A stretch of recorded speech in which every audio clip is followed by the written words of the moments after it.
Bertahan hidup di hutan konsumerisme. Saat kecil, aku pernah sangat ingin memiliki mobil-mobilan untuk balapan.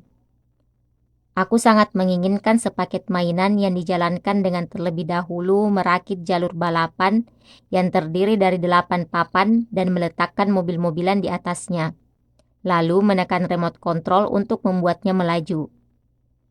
Kali pertama aku melihatnya adalah saat bermain di rumah teman. Benar-benar mengagumkan. Selama beberapa bulan, aku terus merajuk. Tetapi pada akhirnya, ibuku tetap tak pernah membelinya karena harganya cukup mahal. Ketika kuliah di Amerika dan anak sulungku lahir, aku melihat lagi mainan itu saat pergi ke toko mainan. Saat itu, kehidupanku juga masih sulit sehingga aku membujuk istriku dengan mengatakan bahwa mainan itu sangat dibutuhkan untuk pembinaan emosi dan perkembangan kecerdasan anak. Padahal, mobil mainan macam apa yang diperlukan anak yang bahkan belum genap berusia 1 tahun?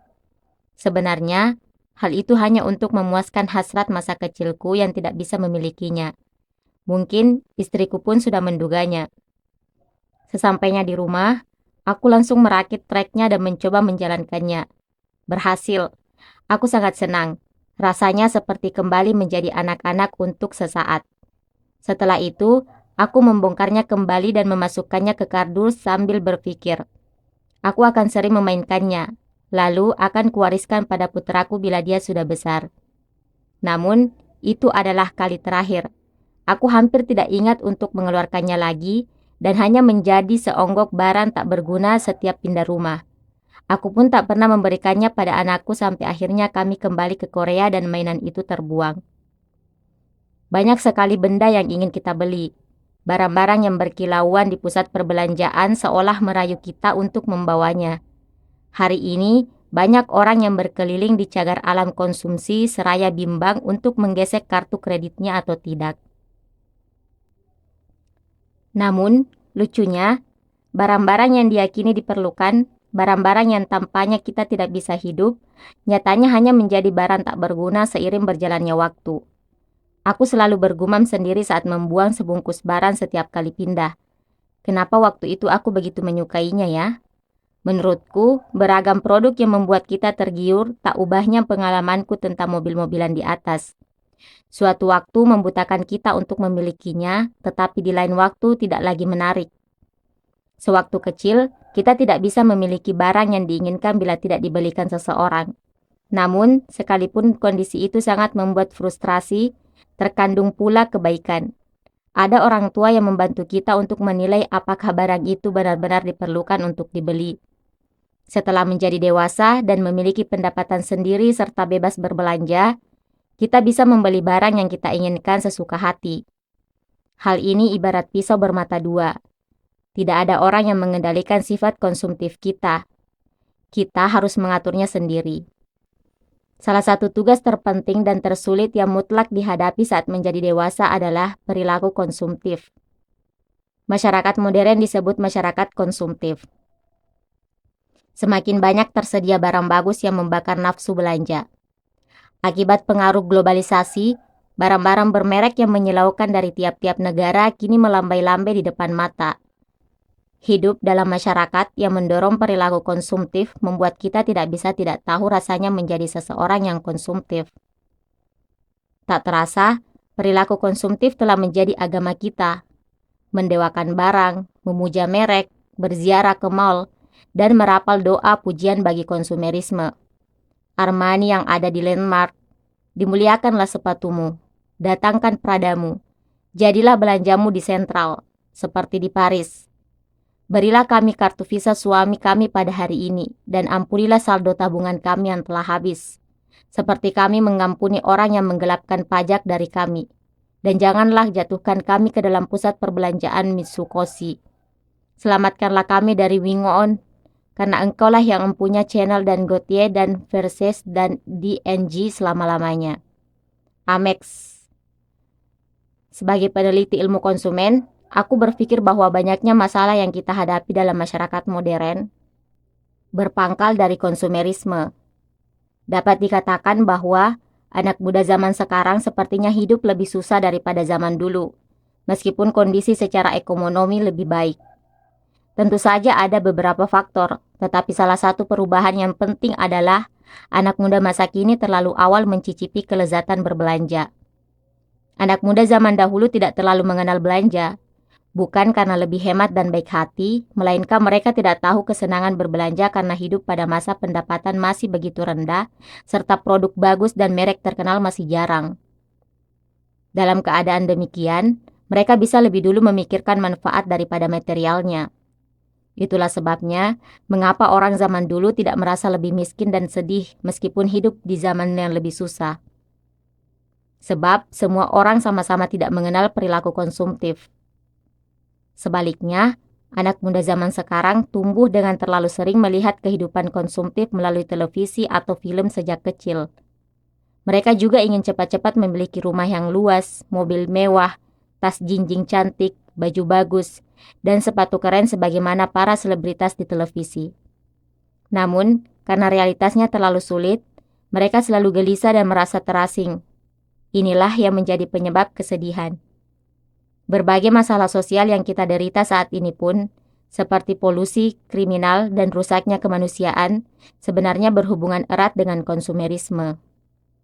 Dengan demikian, banyak hal yang dapat diubah bila perilaku konsumtif kita sedikit diubah, baik perilaku konsumtif masyarakat maupun diri kita. Bagaimana denganmu yang sedang membaca tulisan ini? Mengapa kamu menginginkan benda itu? Karena merek, tren, atau pandangan orang lain? Mungkin kamu akan membantah bahwa kamu membelinya karena membutuhkannya. Namun, bisa saja kamu mengeluarkan kartu kredit atau debit sambil berharap seseorang melihatmu secara berbeda, atau karena kamu tidak ingin tertinggal, atau hanya karena senang membeli barang baru. Di depan meja kasir, kita semua adalah pendusta. Lalu, bagaimana cara bertahan hidup di hutan konsumerisme? Aku tentu tidak akan berpendapat bahwa kita harus menjadi pertapa. Aku pun menyukai barang bagus karena membuat hati senang dan hidup pun menjadi mudah. Biasanya dikatakan bahwa bahagia dan konsumtif tidak berhubungan. Namun, pendapat itu salah. Menurut penelitian, bila pendapatan dan konsumsi meningkat, maka kebahagiaan pun bertambah. Tidak pandang negara apapun. Namun satu hal yang penting, hal itu terjadi hanya pada level tertentu. Walaupun proporsi kebahagiaan akan berbanding lurus dengan peningkatan pendapatan hingga sekitar 4 juta won per bulan, tetapi lebih dari itu tidak ada pengaruh yang signifikan. Tingkat kebahagiaan penduduk negara maju pun tidak lebih tinggi daripada penduduk negara miskin. Hal ini disebut paradoks Easterlin. Makna sesungguhnya dari paradoks Easterlin adalah, walaupun kita tidak menjadi lebih bahagia dengan materi, kita berlaku kejam pada diri sendiri dengan menginginkan barang yang lebih bagus. Konsumsi tidak lagi dipergunakan sebagai sarana untuk membuat kita nyaman dan bahagia, tetapi konsumsi itu sendiri yang menjadi tujuan. Banyak orang membeli tubuh baru yang sedang populer agar tidak tertinggal dalam kompetisi. Kita berkeliling mal untuk mengusir rasa murung. Pada akhirnya, apa yang disebut barang bagus yang kita beli secara terpaksa adalah baju zirah untuk menghalau pengabaian orang lain, medali yang menunjukkan lapisan sosial yang kita sukai, dan topeng fantasi bahwa aku keren. Terkadang kita membuka dompet karena dorongan hati atau sekadar bersenang-senang karena kegiatan membeli sesuatu itu pun menyenangkan. Sikap konsumtif bersurplus seperti inilah racun yang membuat kita menjerit dan tidak bisa membuat kita bahagia. Inilah konsumsi paradoks yang menyeret kita pada dahaga belanja yang lebih besar, tetapi justru membuat kita merasa lebih tidak bahagia, seperti air laut yang semakin diminum semakin membuat haus. Menurutku, pendidikan terpenting yang dibutuhkan orang dewasa adalah pendidikan konsumen. Bukan pendidikan ekonomi, melainkan pendidikan konsumen. Alasannya, menjadi dewasa adalah masa ketika kita harus menjadi konsumen yang benar terlebih dahulu agar bisa hidup dengan benar. Salah satu hal yang paling menyenangkan ketika menjadi orang dewasa adalah kita tidak perlu meminta uang dari orang lain dan dapat membeli barang yang diinginkan tanpa merasa tidak enak. Perilaku konsumtif adalah satu indikasi paling jelas untuk memastikan bahwa kita telah dewasa.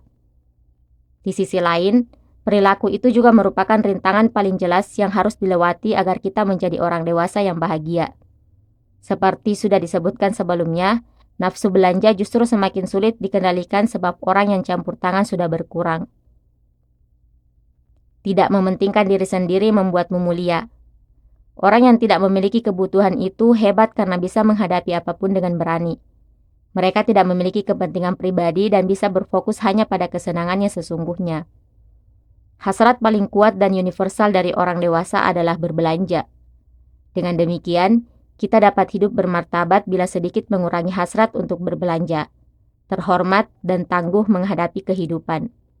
Dengan menghemat sedikit uang yang dipergunakan untuk membeli barang, akan tercipta waktu dan kesempatan untuk diri sendiri. Dari situlah muncul kesempatan untuk mengintrospeksi diri secara serius tentang apa yang benar-benar membuatku bahagia dalam hidup.